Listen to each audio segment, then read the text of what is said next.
कहते हैं कि पाकिस्तान ने चूड़ियां नहीं पहनी है। अरे भाई पहना देंगे।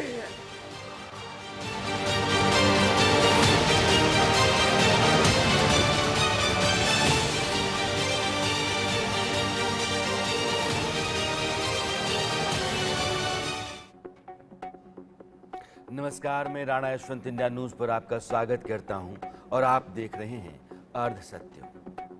बस थोड़ी देर पहले भारत के प्रधानमंत्री नरेंद्र मोदी ने अपने संसदीय क्षेत्र वाराणसी में रोड शो जो 2.5 घंटे चला 6 किलोमीटर के फासले में उसको खत्म किया है। बीएचयू की महामना की मूर्ति वहां से शुरू हुआ रोड शो जो काशी विश्वनाथ मंदिर तक गया। इस दौरान एक जन सैलाब उमड़ा रहा। नरेंद्र मोदी की लोकप्रियता, काशी के लोगों के साथ उनका लगाव, जुड़ाव और नरेंद्र मोदी के इस रास्ते पर जन सैलाब अपने आप में बहुत कुछ कहता है। जो प्रधानमंत्री अपने संसदीय क्षेत्र में इस तरह का सैलाब खड़ा करता है, इस तरह से जनमत या जन समर्थन उसके हक में रहता है, तो फिर उसका असर देश के भीतर भी जाता है। एक मैसेज कि आप अपनी ज़मीन पर बहुत मजबूत हैं, अपने लोगों के बीच में आपको बहुत पसंद किया जाता है, आपका जनाधार वहाँ शक्तिशाली है, तो फिर आप बाकी लोकसभा क्षेत्रों में जाकर के अपनी पार्टी के लिए वोट मांगने के हकदार होते हैं। बनारस में नरेंद्र मोदी पिछली दो चुनावों से लगातार जीतते रहे, प्रचंड बहुमत के साथ है और इस बार तीसरी बार वो बीजेपी के उम्मीदवार के रूप में बनारस से खड़े हैं।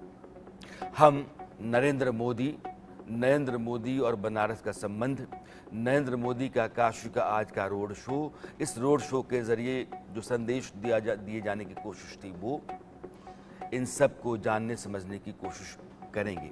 लेकिन पहले आज दुनिया के सबसे बड़े लोकतंत्र भारत में चौथे दौर का मतदान खत्म हुआ।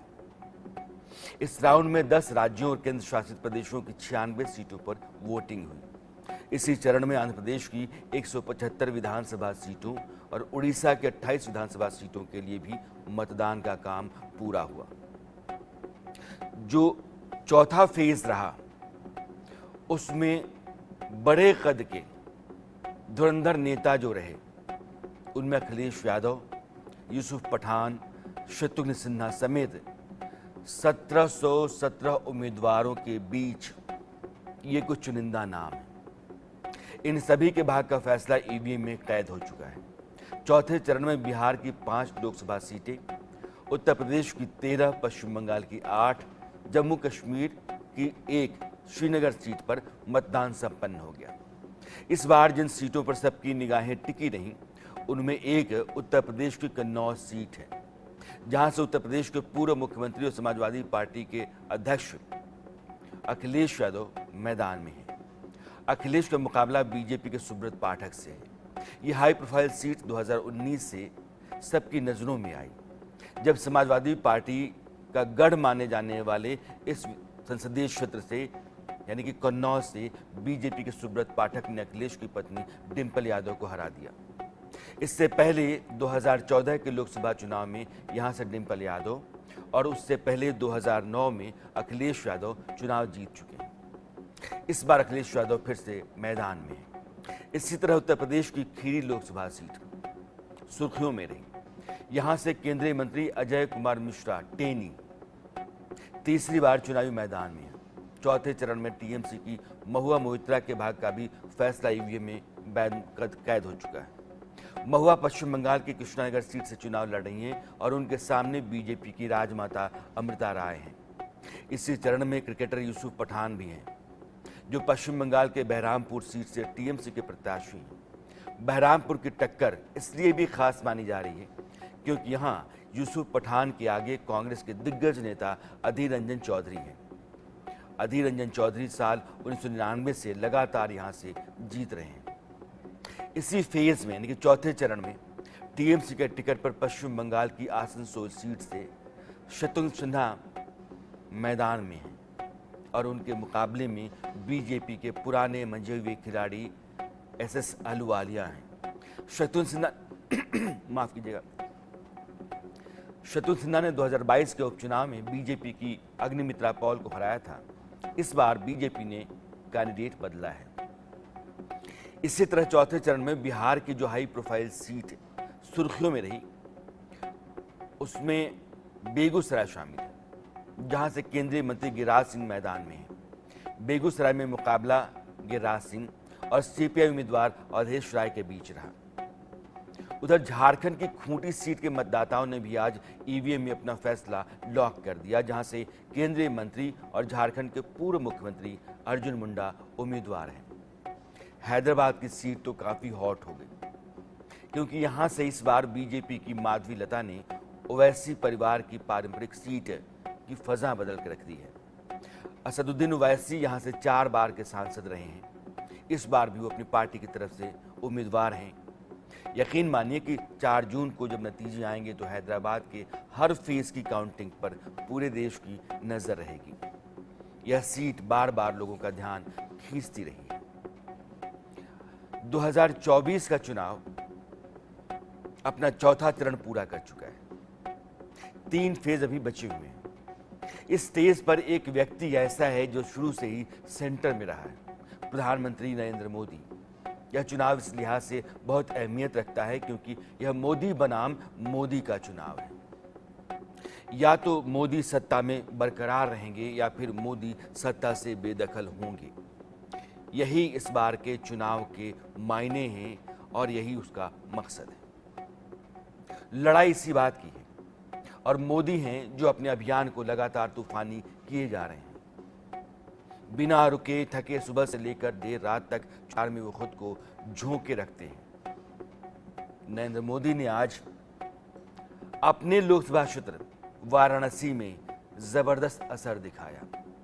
एक रोज पहले पटना में उनके रोड शो में भारी संख्या में लोग उमड़े थे और इस रोड शो का असर आसपास की 4-5 लोकसभा सीटों पर देखा जा रहा है या माना जा रहा है। वाराणसी ने उनका रोड शो जो वहां हुआ, उसने एक अलग माहौल तैयार किया और ये तस्वीर जो आप देख रहे हैं, ये नरेंद्र मोदी के रोड शो की है। रोड शो के जरिए नरेंद्र मोदी लगातार जिस रास्ते से चलते जाते हैं, दोनों तरफ लोगों की अपार भीड़ रहती है और वो उत्साहित लोग, नरेंद्र मोदी को एक बार देख लेने की उत्कंठा लिए आए हुए लोग, मोदी के आकर्षण में खिंचे हुए लोग हैं। फिर मोदी क्या हैं? मोदी एक फैक्टर हैं। पिछले 10 वर्षों में बतौर प्रधानमंत्री उन्होंने देश के लिए, समाज के लिए, लोगों के बीच में जाकर के और मंच से, भाषणों से, रैलियों से अपनी सरकार के जरिए किए जाने वाले काम के बारे में जो कुछ भी बताया, उसने एक राय तैयार की और उस राय ने नरेंद्र मोदी के बारे में एक लाइन दी कि नरेंद्र मोदी इस देश के लिए सबसे बेहतर करने वाले प्रधानमंत्री हैं, इस देश का भला चाहते हैं, राष्ट्र का नाम ऊंचा करते हैं, भारत की छवि दुनिया में मजबूत करते हैं और दुनिया में भारत एक ताकतवर देश के तौर पर खड़ा हुआ है और देश के अंदर भी विकास की गाड़ी लगातार भागती चली जा रही है। इस तरह की बातें नरेंद्र मोदी अपने मंचों से, अपनी सभाओं से, अपने उन तमाम मोर्चों से कहते रहते हैं जहाँ जहाँ वो अपने आप को लोगों के सामने खड़ा करते हैं और यह बात कहीं न कहीं लोगों के भीतर भी घर कर गई है। इसलिए नरेंद्र मोदी एक फैक्टर हो गए हैं और चुनाव के जीतने हारने के बीच में सिर्फ एक ही सवाल होता है कि मोदी फैक्टर काम करता है या नहीं।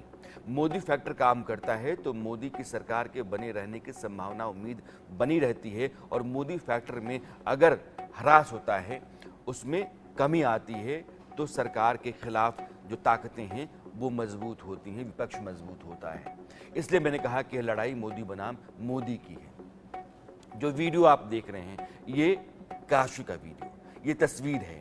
काशी में 2.5 घंटे तक नरेंद्र मोदी 6 किलोमीटर तक अपना रोड शो लगातार इसी तरीके से पूरा करते रहे और दोनों तरफ लोग उनका अभिवादन करते रहे और वो लोगों का अभिवादन करते रहे। पर्चा भरना है 14 तारीख को। पर्चा भरने से पहले अपनी काशी के लोगों के बीच में जाकर के उन्होंने देश को एक संदेश दिया या अपनी काशी को प्रणाम किया। दोनों बातें आप कह सकते हैं कि यह जहाँ से भी लोकतंत्र में आप लड़ने के लिए जाते हैं, जनादेश लेने के लिए जाते हैं, वहाँ जब कभी भी आप कुछ करते हैं तो जनमत जनसमर्थन आपके साथ खड़ा होता है। और उसका सबूत ये है कि आज से पहले 43 बार नरेंद्र बनारस जा चुके हैं और बीजेपी के उम्मीदवार बनने के बाद ये चौथी या पांचवी यात्रा उनकी बनारस या काशी की है। इसलिए काशी के साथ उनका लगाव, जुड़ाव, आना जाना ये यूं है जिसको वो कहते हैं कि ना तो मुझे किसी ने भेजा है, ना मैं आया हूं, मुझे माँ गंगा ने बुलाया है। अब वो कहते हैं कि मुझे समूची काशी ने बुलाया है। ये एक ऐसा संबंध है जो मोदी ने परिभाषित किया है और संसदीय क्षेत्र से उम्मीदवार के संबंध को, इस तरह के संबंध को जो वहाँ की बेहतरी, विकास और लोगों के भीतर एक हौसला बढ़ता चला जाता है, आदर्श स्थापित करता है। लोकतंत्र में ऐसे आदर्श समाज, देश और जन यानी कि जो लोग होते हैं उनके लिए बहुत लाभकारी होते हैं। तो ये तस्वीरें जो सामने से आ रही हैं, इन तस्वीरों को आप इनकार नहीं कर सकते हैं। यह मोदी मैजिक का सबूत दे रही हैं, उनकी गवाहियां हैं। देश की चुनावी राजनीति में ये सामान्य घटना नहीं है। एक सांसद तीसरी बार उसी लोकसभा क्षेत्र से मैदान में हो, वहां का लोकल नहीं है, गुजरात जैसे प्रदेश से आया हुआ है। ये ठीक है कि वह प्रधानमंत्री हैं, लेकिन उनको लेकर के लोगों की ऐसी दीवानगी यह साबित करती है कि नरेंद्र मोदी ने बनारस और बनारस के लोगों के साथ नाल नाभि का संबंध स्थापित किया है। और आज इस पर बात करने के लिए मेरे साथ खास मेहमान हैं और बनारस में भी मेरे सहयोगी होंगे। तो अभी सुधांशु मित्तल जो बीजेपी के नेता हैं, ये मामला चुनावी है।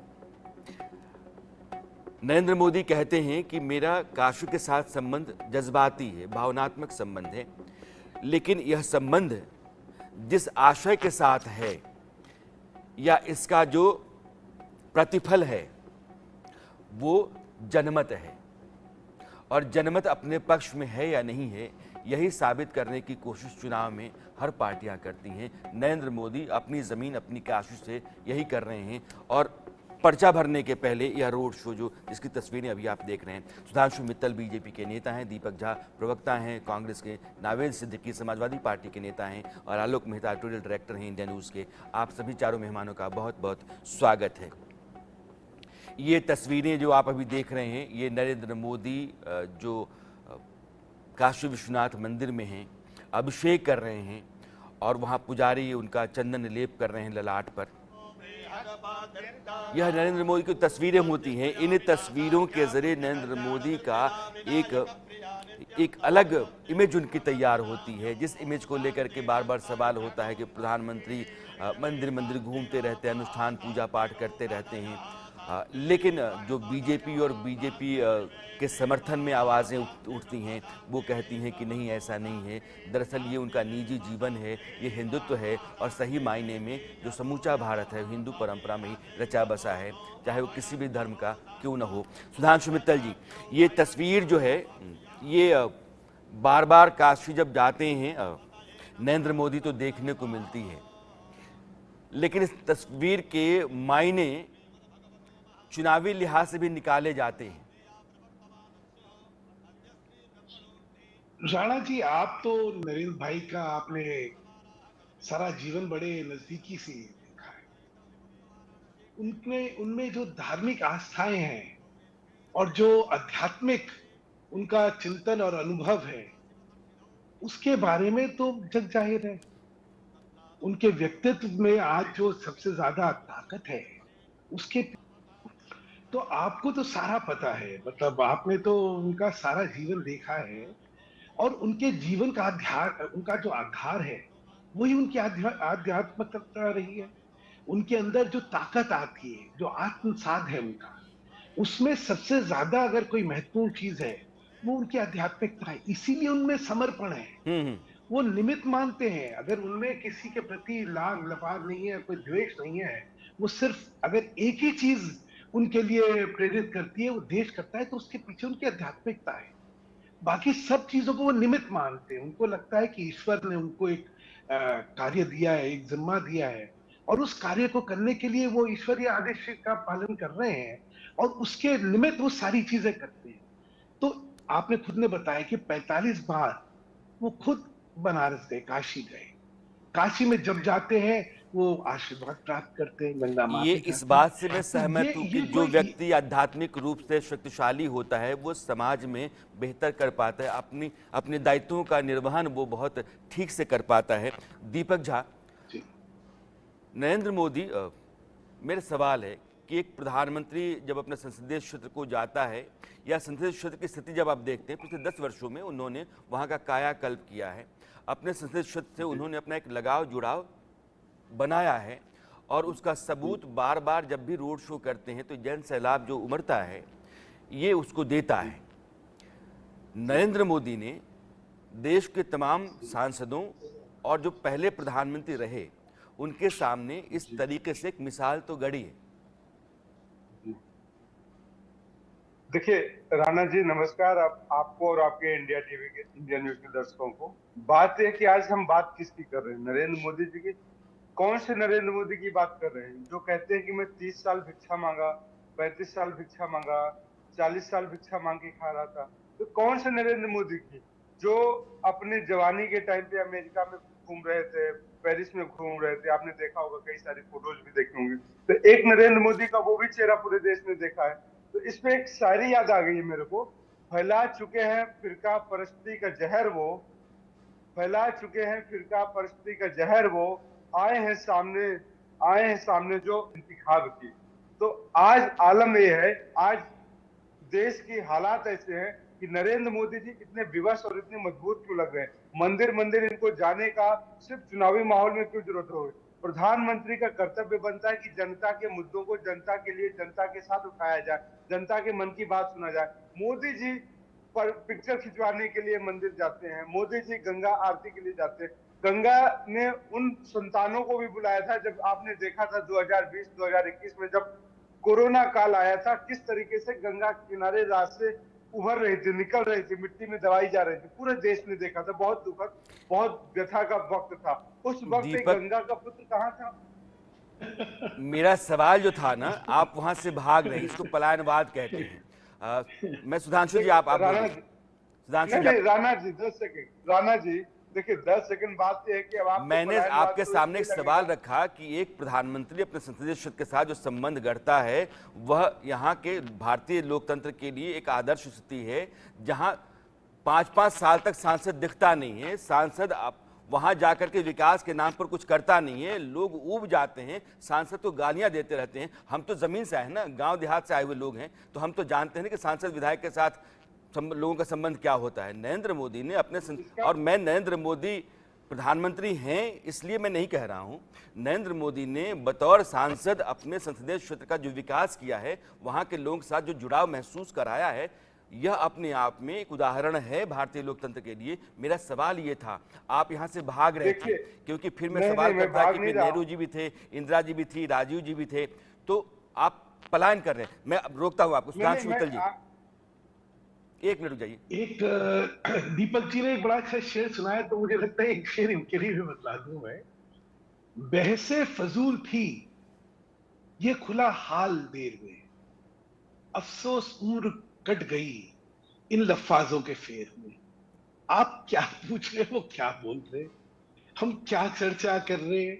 हम एक सांसद की भूमिका में एक व्यक्ति अपने संसदीय क्षेत्र में कैसे संबंध बना रहा है, वो उसकी बात कर रहे हैं। वो किस चीज को लेके अमेरिका क्या क्या बात करें। दीपक जी, जब भी नरेंद्र भाई के बारे में आप चर्चा करना चाहते हैं ना, उनकी आध्यात्मिकता के बारे में, उनके इतिहास के बारे में, खुल के मैं आपको चुनौती देता हूँ। जब कहेंगे किसी भी मंच पे करने को तैयार हूं मैं। लेकिन मेरे को लगता है आज जो यशवंत जी कह रहे हैं, आज उस पर रखते हैं ना, उस पर चर्चा करते हैं कि एक सांसद का अपने क्षेत्र में जो लगाव है उसके बारे में क्या टिप्पणी होनी चाहिए। जैसा मैंने कहा कि उनके लिए उनका क्षेत्र जो है श्रद्धेय है, आता हूं, आराध्य है। नावेद जवाब दे दूं? बनारस, काशी, प्रधानमंत्री, ये रोड शो, और रोड शो चूंकि सिर्फ काशी का नहीं है, वो लगातार रोड शो करते रहे। मेरा आशय सिर्फ इससे है कि जब आप अपने संसदीय क्षेत्र में जाकर के अपनी ज़मीन, अपनी ताकत दिखाते हैं तो आपका भरोसा उन इलाकों में भी बढ़ता है जिन इलाकों से होकर के आप आए हैं या जिन इलाकों में आप वोट मांगने के लिए अपनी पार्टी की खातिर जाएंगे।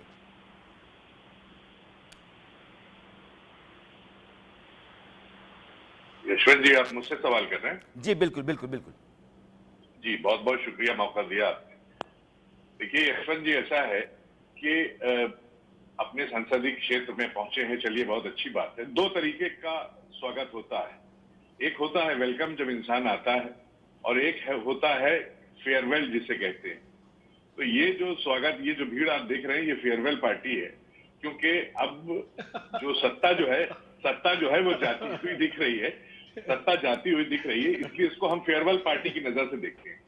और जो बात अभी आध्यात्मिक रूप की गई, यशवंत भाई, आध्यात्मिक रूप की चीज होती है कि अगर भगवान ने दुनिया रची है तो हम उनके हर इंसान, हर जितने भी जो भी उनकी रचना है, सारी चीजों का हम सम्मान करें, रिस्पेक्ट करें। हम डिफरेंसेस ना पैदा करें, हम बीच में दीवारें ना खड़ी करें, हम नफरत की बात ना करें, हम सबको लेकर एक साथ चलें। सबका साथ सबका विकास जो कहा था वो बिल्कुल गलत कहा। आज एक बयान मनमोहन सिंह जी कल जो लेकर के आए हैं, जो कांग्रेस के मैनिफेस्टो से निकालकर उसको लगातार घुमा रहे हैं और हर रैलियों में बोल रहे हैं, आदरणीय प्रधानमंत्री जी, ये मुझे उम्मीद नहीं थी कि यहां तक जा सकते हैं। जिस तरह से उन्होंने लोगों से कहा आपका गोल्ड चला जाएगा, मंगलसूत्र तक बात पहुंच गई, बताइए घुसपैठिया बता दिया एक को। हम आपसे ये पूछना चाहते हैं कि घुसपैठिए जो यहाँ पे 21-22 करोड़ लोग हैं, वो घुसपैठिए कैसे हो सकते हैं? भाई, हमारे हाथ में आप देख रहे हैं ये एक पासपोर्ट है इंडिया का, Republic of India, citizen of India. ये बताएं, ये बहुत मेहनत से बनता है, और इसके लिए जो बनता है तो इसके लिए बहुत रिपोर्ट होती है, इंटेलिजेंस होती है, LIU होती है, सारी चीजें होती हैं। SP लेवल का आदमी इसकी जांच करता है, क्या कौन है, कहाँ से आए हैं, कहाँ रहते हैं, आपके बाकी लोग उनसे कहाँ के थे, ये सारी चीजें। नहीं, मैं एक बात कर रहा हूँ, मुझे बात खत्म करने दें। तो अब आपके हाथ में जब ये है तो आप जाहिर है भारत के नागरिक हैं, तो भारत के नागरिक को इस तरह घुसपैठिया कह देना ये गलत बात। ये इसका मुखौल जो है वो बनाया विदेशी मीडिया ने भी, कि जो वहां लोग रहते हैं, आप उनके पास ड्राइविंग लाइसेंस है, आधार कार्ड भी आपने बना दिया, पासपोर्ट भी आप बना रहे हैं, आप शस्त्रों के लाइसेंस भी लोगों को दे रहे हैं, उसके बाद आप ये कहते हैं। नहीं, मैं कहने को तो बहुत कुछ कह सकता हूँ। होता ये है कि जब कभी पत्रकार कहता है तो कहा यह जाता है कि ये फलां खांचे में आ गया है, इस सांचे में आ गया है, और मैं बार बार खुद को उससे बचाने की कोशिश करता हूँ। लेकिन जैसे आपने कहा ना कि फेयरवेल हो सकता है, वो गालिब कहते हैं ना कि तेरे वादे पे जिए हम तो ये जान झूठ जाना, कि खुशी से मर न जाते अगर एतबार होता। तो यशवंत भाई, ये आज वहां की जो आवाम है, एक मिनट, जो चीजें दिखती है ना नावेद भाई, जो दिखती हैं उनको, हाँ, उनसे परे जाना, ये असलियत को ठुकराना होता है। मैं आता हूँ आपके पास। नहीं, आपने गालिब का शेर सुना दिया, एक मोमिन का शेर सुन लीजिए जो देश की जनता कह रही है कि वो जो हम में तुम में करार था, तुम्हें याद हो कि ना याद हो, यानी वही वादा निबाह का, तुम्हें याद हो कि ना याद हो, मुझे याद है जरा जरा, तुम्हें याद हो कि ना याद हो। ये जो सिलसिला है ना यादों का, मैं आलोक जी के पास आलोक जी के जोड़ना चाहता हूँ। ये जो याद हो कि न याद हो, तो कई चीजों को याद करने की जरूरत पड़ जाती है फिर तो। आलोक जी देखिए राणा जी, मैं वैसे भी कहता रहा हूँ, पत्रकार यदि राजनीतिज्ञों के साथ के पैनल में रहे तो लगता है कि हम पार्टी हैं। मैं इसलिए आमतौर पर ऐसे कार्यक्रम में हिस्सा नहीं लेता हूँ, पहले भी आपको कह चुका हूँ।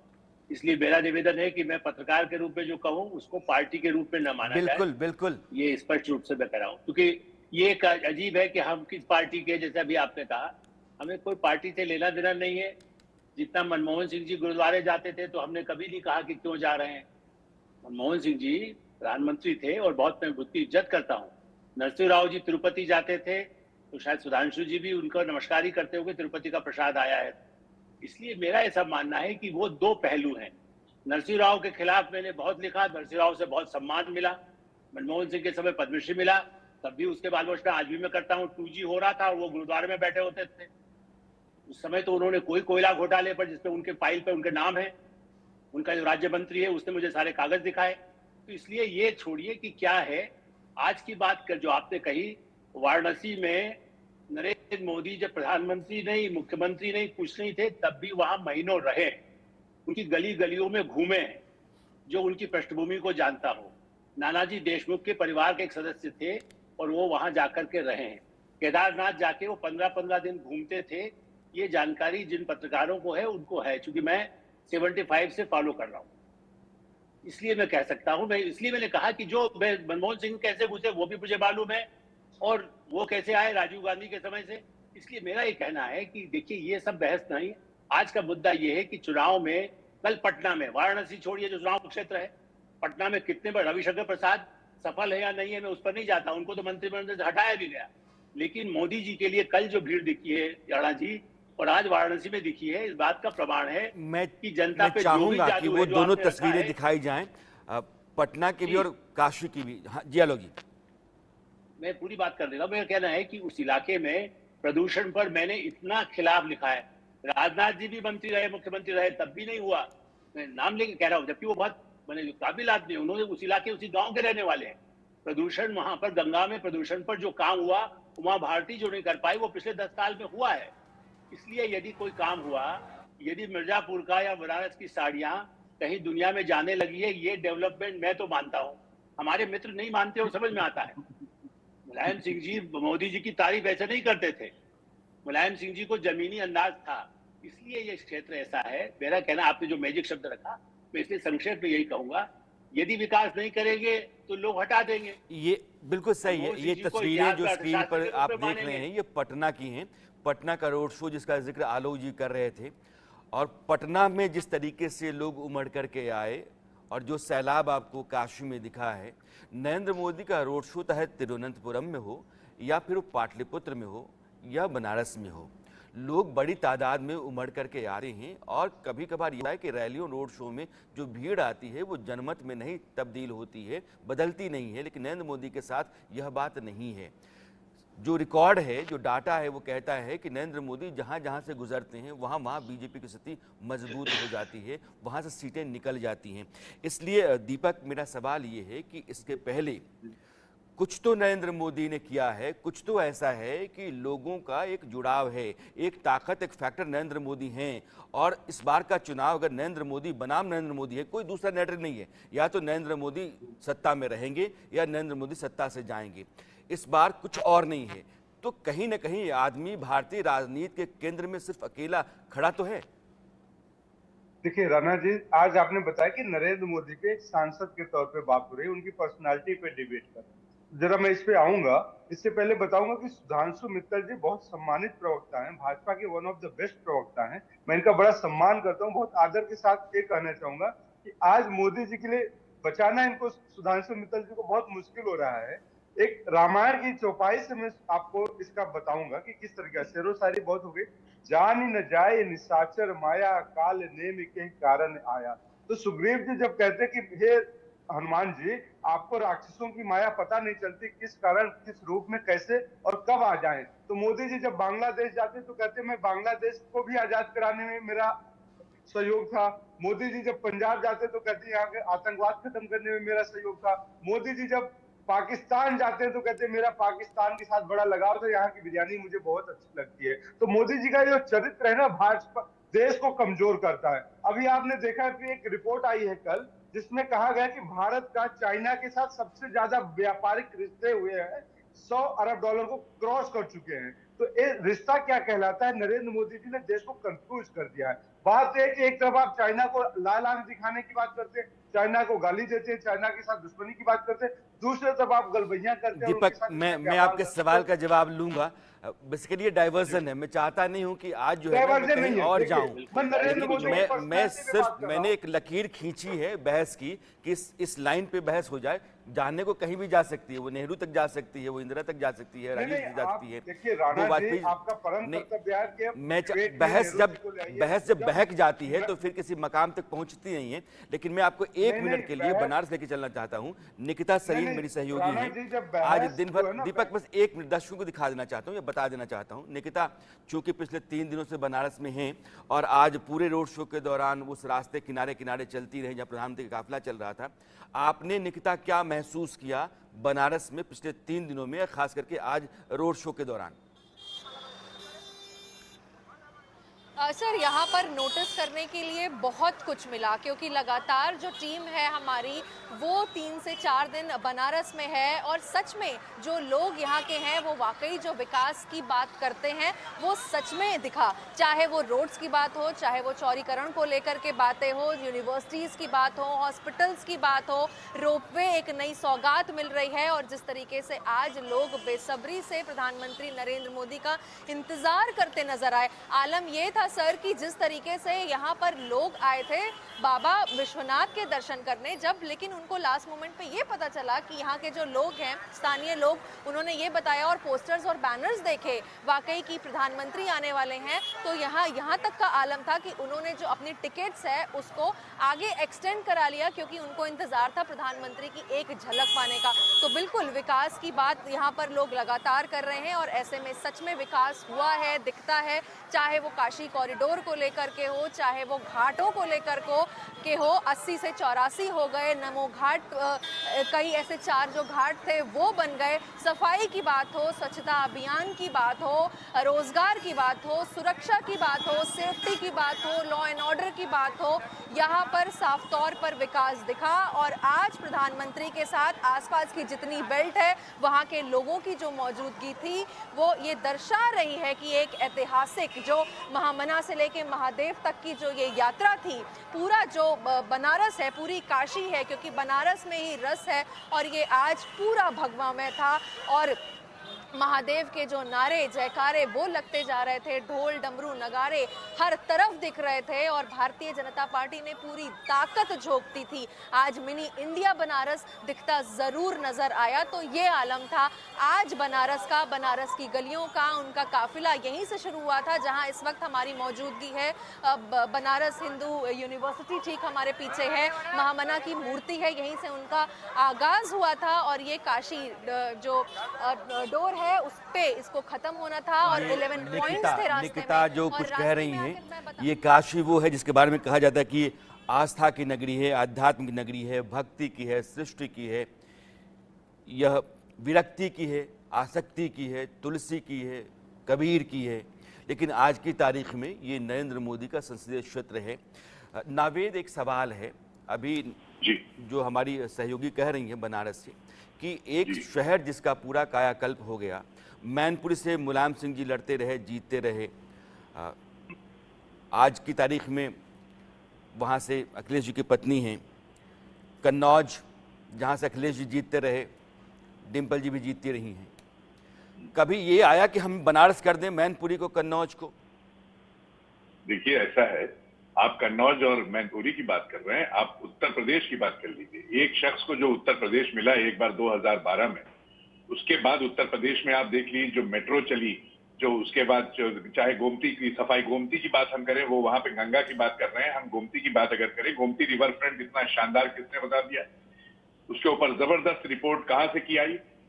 अमेरिका के अखबारों ने लिखा उसके ऊपर कि यहाँ पे जो इंडिया में डेवलपमेंट यूपी में हुआ, वो सारी चीजें निकल के आई। और उसके बाद आप इतना शानदार जो आईपीएल आप देख रहे हैं, और लखनऊ सुपर जायंट्स जो खेल रही है, और जो यहाँ पे शानदार स्टेडियम, ऐसा स्टेडियम कभी था?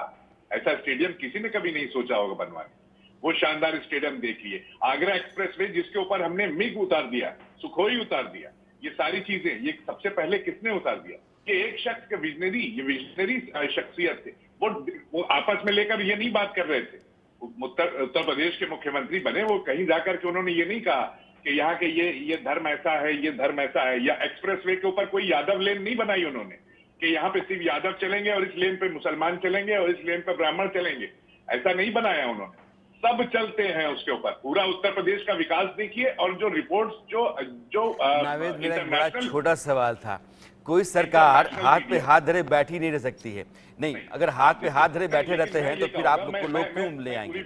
मैंने सिर्फ ये कहा कि आपका जुड़ाव लगाव जिन लोगों के साथ होता है, जिनका जनमत लेकर के आप विधायक या सांसद बनते हैं, उनके प्रति भी आपका फर्ज होता है। वहाँ के हालात अगर बेहतर नहीं होते हैं तो फिर सवाल उठता है। नरेंद्र मोदी ने जो वहाँ स्थितियाँ बदली हैं, मैंने सिर्फ यही कहा, क्योंकि मैं तो यूपी में रह रहा हूँ ना, तो मुझे अगर कुछ किया होता, यशवंत जी, अगर कुछ किया होता, आप हमारे पत्रकार है, करोड़ों करोड़ों लोग आपको देख रहे हैं, अगर उन्होंने कुछ किया होता तो वो उनको रैली में ये हिंदू मुस्लिम मनमोहन सिंह जी की बात और ये सारी चीज, कोई सोना ले जाएगा, मंगलसूत्र, ये बात करने की जरूरत नहीं हो। तो बनारस को क्योटो बना रहे थे, बन गया क्योटो, बुलेट ट्रेन आ सुधांशु गई। जी, आप कुछ कह रहे हैं? आप अपनी लोकल ट्रेन तो संभाल नहीं पाते, डिरेल हो जाती है, मैं बोल दूं अब? ऊपर चली जाती है। सुधांशु मित्तल जी क्या बताएंगे? स्टेशन के ऊपर मैं- ट्रेन के मैं अपनी बात कर लूं? चलाने की बात कर रहा हूं। उनको मौका बुलेट दीजिए, ट्रेन- उनको मौका दीजिए आप नहीं, प्लीज। आप बताइए, बुलेट ट्रेन चली, आप मणिपुर आप गारंटी पे गारंटी नहीं। बांट रहे हैं, देश का अब प्रधानमंत्री तो मैं- आप उनको कहते हैं, ये उनको गारंटी। कहने तो वंदे दीजिए। भारत चलिए।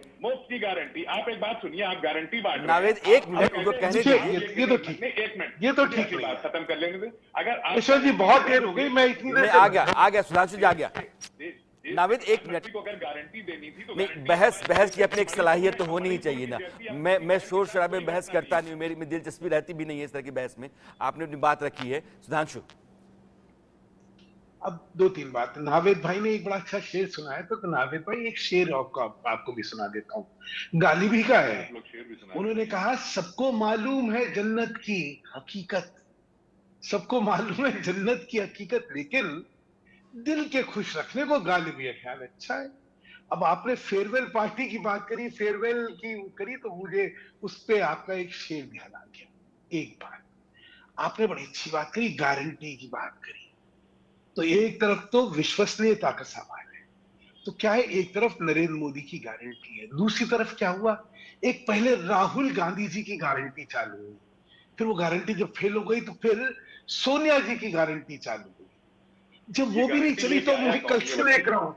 देखिए, मैं बीच में नहीं बोलता नावेद भाई, आप बड़े सभ्य आदमी एक बात और, आप बहुत ये सभ्य बताइए। आदमी। नावेद, आप बहुत सभ्य उनकी आदमी। बात पूरी हो जानी दीजिए, आपके पास मैं फिर लौट के आता हूं, समय है अभी। अच्छा, गारंटी अब के ऊपर उसके कुछ बाद बताया क्या गया। हुआ, उसके अब देखिए नावेद भाई, आप सभ्य आदमी है, हमें तू मैं नहीं करनी चाहिए।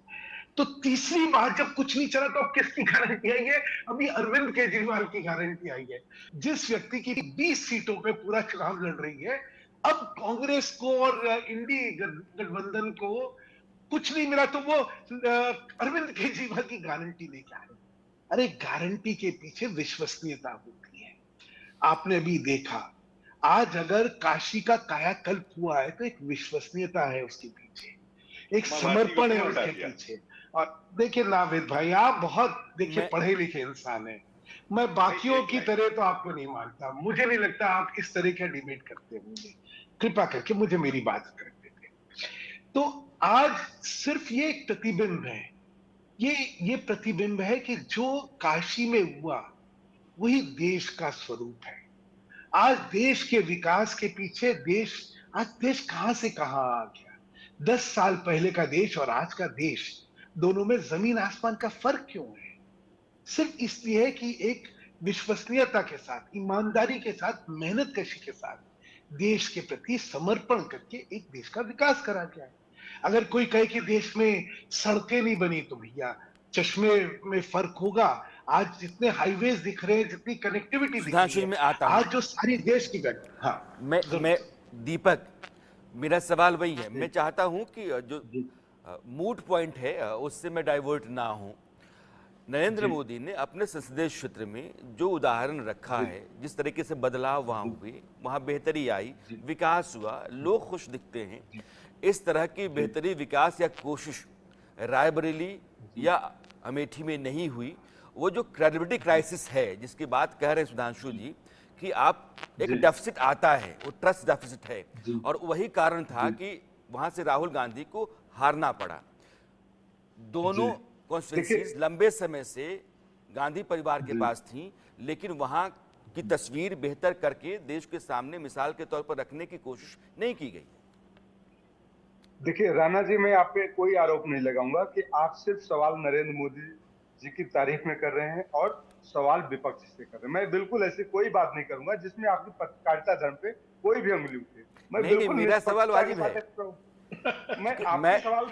दीपक, चूंकि मैं बनारस बीएचयू का पढ़ा हूं, मैंने वह भी बनारस देखा है और मैं आज का भी बनारस देखता हूं, तो जो आंखों से दिखता है उसको आप इनकार कर देते हैं, तो फिर मतलब मेरी बुद्धि मारी गई है फिर तो।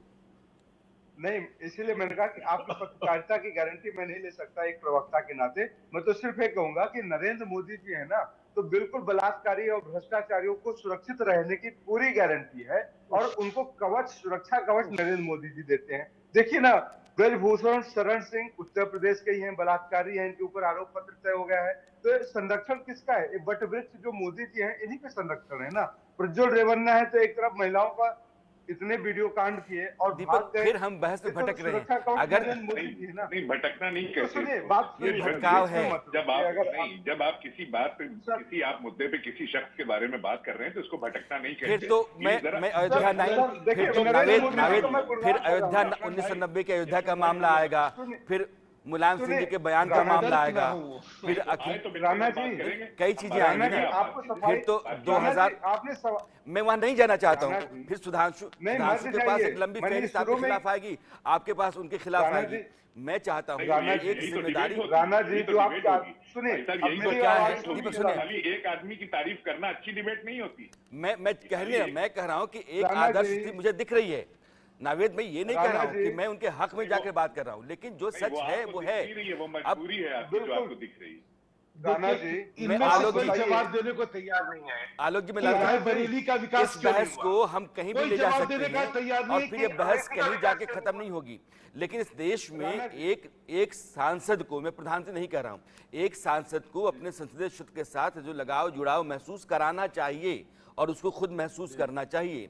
वहाँ विकास, बेहतरी, लोगों की जिंदगी में सुधार के लिए जो गुंजाइश है उसको पैदा करना चाहिए, उसको पूरा करना चाहिए। नरेंद्र मोदी ने बनारस में ऐसा किया है। यही तो मैं कह रहा हूँ आपके सामने। मैं कह रहा हूँ कि आपके पास भी वैसे मौके थे, आपने नहीं किया। आलोक जी, राणा जी, एक सवाल का जवाब दे दीजिए ना। दीपक, एक मिनट। आलोक जी को 2 मिनट दीजिए।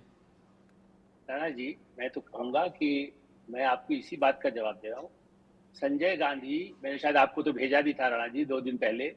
संजय गांधी ने अमेठी में 76 में चुनाव, वो उस समय नहीं लड़े थे, वो जो श्रमदान शिविर हुआ, मैं गया हूँ, मेरे पास आज भी वो 4 पेज का लेख रखा हुआ है। उसके जरिए अमेठी में सफलता मिली। 77 में हारे, चूंकि इमरजेंसी के बाद तो हार, सभी लोग हार गए थे, इंदिरा जी हार गई थी, इसलिए, लेकिन 80 में फिर से आए। आपने जो सवाल किया ना, राजीव गांधी, संजय गांधी काफी हद तक कुछ काम करने की वजह से उस इलाके में हुआ। मैं इसलिए भी कह रहा हूँ, मैं दीपक जी से कहूंगा, नहीं हो तो राणा जी आपको भेज देंगे, मेरे पास आपका नंबर नहीं है। अमेठी के श्रमदान से यूथ कांग्रेस के 250 लोगों ने काम किया था। जैसे आरएसएस के लोग यदि जाके सेवा कार्य कहीं करते हैं, या बीजेपी के श्रमदान शिविर करते हैं, या समाजवादी पार्टी के इटावा में, मैनपुरी में जो काम किया मुलायम सिंह जी ने, उसका फायदा आज भी मिल रहा है। अभी भी हम लोग कहते हैं शायद जो सीटें जीतेंगे अखिलेश जी कम से कम वहां से जीतेंगे ही, डिम्पल जी जीतेंगी। तो यही बात कह रहे राणा जी, यही बात मोदी जी पर लागू होती है। मैंने इसलिए संजय गांधी का उदाहरण दिया। आप देखिए उस समय जो काम हुआ था, आज भी 1-2 लोग तो बढ़ गए उस समय जो काम कर रहे थे। महेश जोशी जो उसके इंचार्ज थे उस पूरे कार्यक्रम के, जो मंत्री भी रहे मध्य प्रदेश में कांग्रेस के, अंबिका सोनी को नाम हरकेश याद बहादुर, इसलिए आपको ध्यान होगा, हरकेश बहादुर।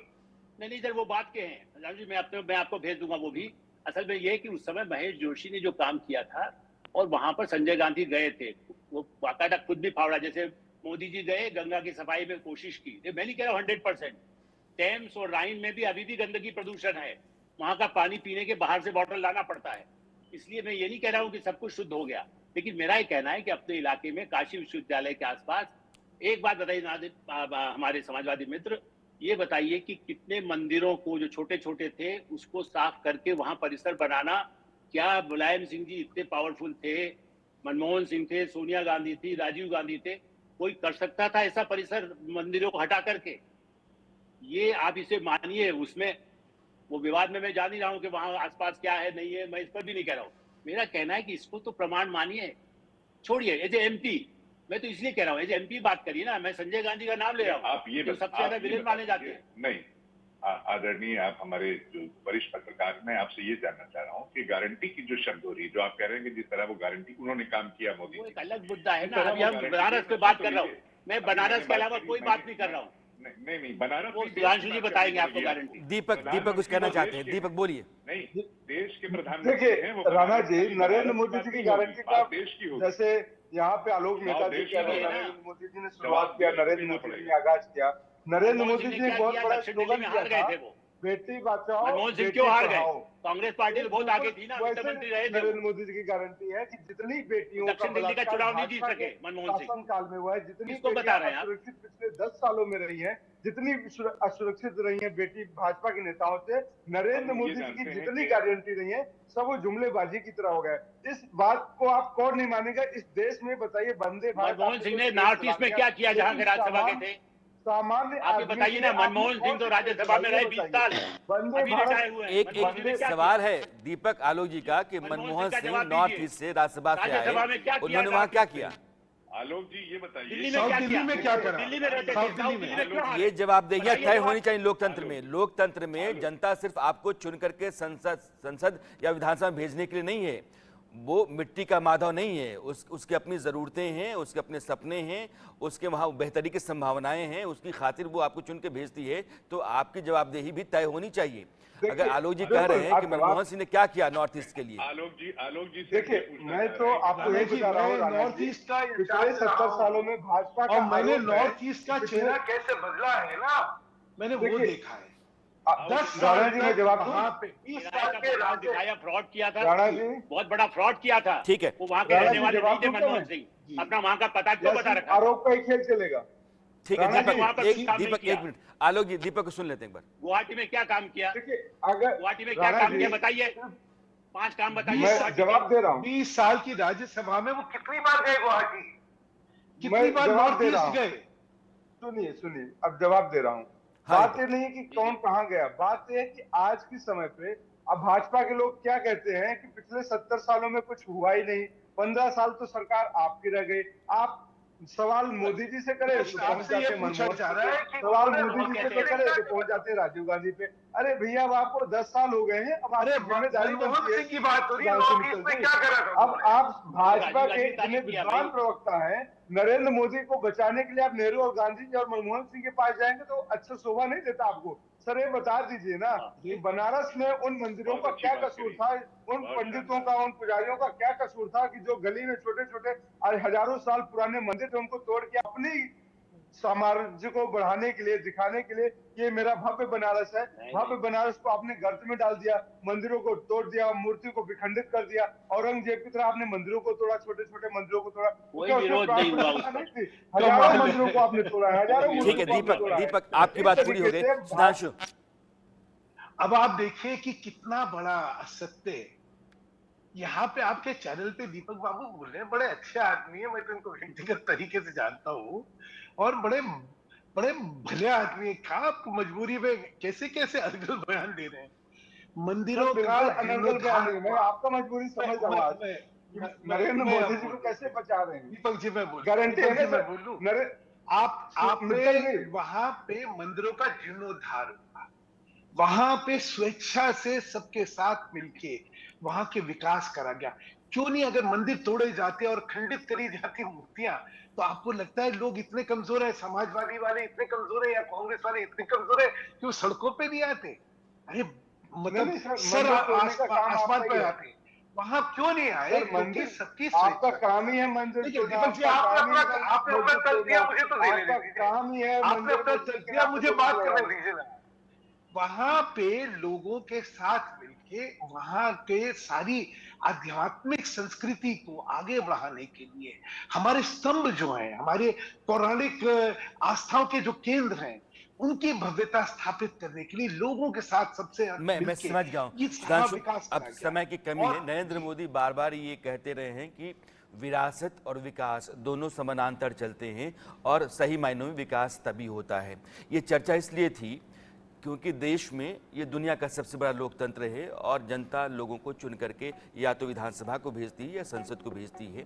जब आप अपनी जनता के प्रति जवाबदेह होते हैं और वहाँ की बेहतरी का जिम्मा अपने हाथ में लेकर के चलते हैं तो आप नरेंद्र मोदी की तरह कोई मिसाल गढ़ते हैं। नरेंद्र मोदी कल अपना नॉमिनेशन पर्चा दाखिल करने वाले हैं और तमाम राज्यों के मुख्यमंत्री जो एनडीए के हैं वो बुलाए गए हैं। 11:30 बजे के आसपास वो पर्चा दाखिल करने के लिए जाएंगे और दोपहर तक वो बनारस में हैं, यानी कि आज शाम 5 बजे से लेकर के कल दोपहर तक बनारस में है। उसके बाद वो झारखंड निकल जाएंगे प्रचार के लिए।